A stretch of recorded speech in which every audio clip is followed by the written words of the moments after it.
स्वागत है आपका हमारे चैनल पर। मैं हूं आपके साथ शिप्रा सैनी। मुंबई पुलिस का तानाशाही रवैया हर रोज देखने को मिल जाता है, लेकिन अब मुंबई पुलिस टॉर्चर करने पर भी उतारू हो गई है। दरअसल बार के पूर्व सीईओ पार्थ दास गुप्ता की पत्नी ने अब बॉम्बे हाईकोर्ट में एक हलफनामा दायर किया है, जिसमें उन्होंने शारीरिक प्रताड़ना का आरोप लगाया है। आपको बता दें, जो बार के ये पूर्व सीईओ हैं पार्थ दास गुप्ता, इन्हें मुंबई पुलिस ने गिरफ्तार किया था और फर्जी टीआरपी स्कैम में इन्हें गिरफ्तार किया गया था। इन पर यह आरोप लगाया गया था कि दरअसल इन्होंने रिपब्लिक टीवी के पत्रकार अर्नब गोस्वामी से पैसे लिए हैं टीआरपी बढ़ाने के लिए, ये इन पर आरोप था और इसके बाद वो लगातार पुलिस की हिरासत में है। लेकिन अब जो मामला सामने आया है उसमें दरअसल मुंबई पुलिस ने जिस तरीके से अपनी हिरासत में लेकर बार के पूर्व सीईओ पार्थ दास गुप्ता को टॉर्चर किया है, प्रताड़ना उनके साथ की गई है, उसकी बानगी देखने को मिल रही है कि अब उन्हें अस्पताल में भर्ती कराया गया है। आपको बता दें, पुलिस की हिरासत में पार्थ दास गुप्ता की अचानक तबीयत बिगड़ी, जिसके बाद उन्हें मुंबई के जेजे अस्पताल में भर्ती कराया गया। पार्थ दास गुप्ता को आईसीयू वार्ड में ऑक्सीजन सपोर्ट पर रखा गया है और यह पूरा मामला तब सामने आया जब उनकी बेटी ने सोशल मीडिया पर एक पूरा लेटर लिखा कि किस तरीके से उनके पिता के साथ ये प्रताड़ना की गई है, किस तरीके से उन्हें हिरासत में लेकर टॉर्चर किया गया है और उन्हें मेडिकल सुविधाएं मुहैया नहीं कराई गई हैं। उन्होंने प्रधानमंत्री नरेंद्र मोदी को यह खत लिखते हुए ये अपील की है कि दरअसल उन्हें सही ट्रीटमेंट दिया जाए, जिसकी भरपाई वो खुद कर सकती हैं, लेकिन उनके पिता को एक सही इलाज मिलने की जरूरत है, उन्हें सही इलाज की जरूरत है जो उन्हें नहीं मिल पा रहा है। तो ये प्रधानमंत्री नरेंद्र मोदी को उनकी बेटी ने ये सोशल मीडिया पर पत्र लिखा है, जिसमें पार्थ दास गुप्ता की जो बेटी है प्रत्यूषा, उन्होंने जो पत्र लिखा उसमें साफ तौर पर बताया कि 15 जनवरी को उनके पिता की तबीयत बिगड़ी, उसके बाद उन्हें जेजे अस्पताल में भर्ती कराया गया, लेकिन उन्हें जो जानकारी मिली वो अगले दिन सुबह 3 बजे मिली, यानी 15 घंटे बाद उन्हें ये जानकारी मिली। और जब वो अस्पताल में पहुंचे तो उनके पिता जहां लेटे हुए थे वहां कोई बेडशीट नहीं थी, वहां उन्हें कोई भी सुविधा मुहैया नहीं कराई गई थी और साथ ही उन्होंने ये भी बताया कि वो पहले से ही कई बीमारियों से ग्रस्त हैं। लेकिन जिस तरीके से मुंबई पुलिस लगातार इस मामले पर रिपब्लिक टीवी और साथ ही ये जो बार के पूर्व सीईओ हैं इन्हें निशाना बनाती आई है, लगातार उन्हें टॉर्चर किया गया है, फिर चाहे वो उन्हें हिरासत में लेने का मामला हो या फिर जेल के अंदर जिस तरीके से उनके साथ प्रताड़ना की गई है उसकी बानगी देखने को मिली है। और एक बार फिर से प्रत्यूषा ने अपने में जो तमाम बातें लिखी हैं उससे साफ तौर पर समझ आ रहा है, लेकिन एक बदले की भावना से मुंबई पुलिस काम कर रही है। उन्होंने साफ तौर पर कहा कि वो प्रधानमंत्री नरेंद्र मोदी से यह अपील करना चाहती हैं कि उन्हें एक अच्छे अस्पताल में एक अच्छी चिकित्सा सुविधा मुहैया कराई जाए ताकि उनके पिता की जान बच पाए, क्योंकि वो अभी फिलहाल ऑक्सीजन सपोर्ट सिस्टम पर हैं। आपको बता दें, लगातार जो टीआरपी स्कैम है, फर्जी टीआरपी जो केस है, इसमें लगातार मुंबई पुलिस ने रिपब्लिक टीवी को निशाना बनाया है। हालांकि कई और चैनल के नाम इस पूरे स्कैम में सामने आए थे, लेकिन कहीं ना कहीं बदले की भावना से मुंबई पुलिस ने जो कार्रवाई की वो रिपब्लिक टीवी पर की और उनसे जुड़े जो लोग थे उन्हें निशाना बनाया गया। 15वीं गिरफ्तारी पूर्व जो ये बार के सीईओ हैं पार्थ दास गुप्ता, इनकी पिछले महीने की गई है इस पूरे फर्जी स्कैम में। हालांकि कई लोगों को जमानत मिल चुकी है, लेकिन पार्थ दास गुप्ता ने जमानत अर्जी लगाई थी, लेकिन उन्हें जमानत नहीं मिली मुंबई की कोर्ट से, जिसके बाद अब खबर ये आई है कि दरअसल उनकी तबीयत बिगड़ी है और उन्हें ऑक्सीजन सपोर्ट सिस्टम पर रखा गया है, जिसके बाद उनकी पत्नी ने अब बॉम्बे हाई कोर्ट में हलफनामा दायर किया है, जिसमें उन्होंने साफ तौर पर यह आरोप लगाया है कि उनके साथ शारीरिक प्रताड़ना हुई है, उन्हें टॉर्चर किया गया है। यानी मुश्किलें अब मुंबई पुलिस की बढ़ सकती है। पहले से ही मुंबई पुलिस लगातार इस फर्जी टीआरपी स्कैम को लेकर सवालों के घेरे में रही है, क्योंकि जो शुरुआती एफआईआर थी उसमें कई चैनल्स के नाम थे, लेकिन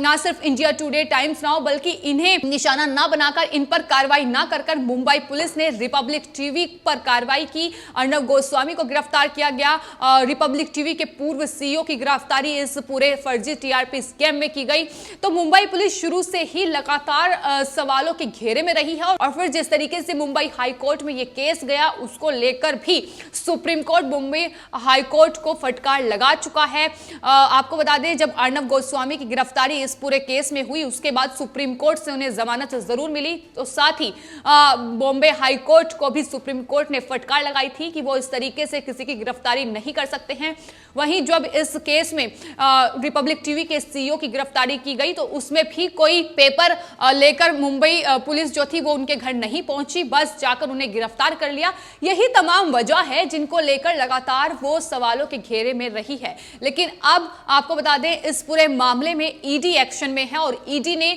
इंडिया टुडे को समन भेजा था, पूछताछ के लिए बुलाया है। यानी अब जो जांच हो रही है वो एक नए सिरे से हो रही है। लेकिन मुंबई पुलिस का रवैया जिस तरीके से इस पूरे फर्जी टीआरपी स्कैम में रहा है वो बेहद ही निंदनीय है, वो बेहद ही अफसोसजनक है, क्योंकि मुंबई पुलिस लगातार बदले की भावना से काम कर रही है। और साफ तो यह है कि महाराष्ट्र सरकार के इशारे पर कहीं ना कहीं मुंबई पुलिस लगातार इस केस में कार्य कर रही है और यही सबसे बड़ी वजह है कि लोग भी अब उन पर सवाल उठा रहे हैं कि आखिर किस तरीके से मुंबई पुलिस अपने पद का ही दुरुपयोग कर रही है, मिसयूज कर रही है। तो तमाम लोगों के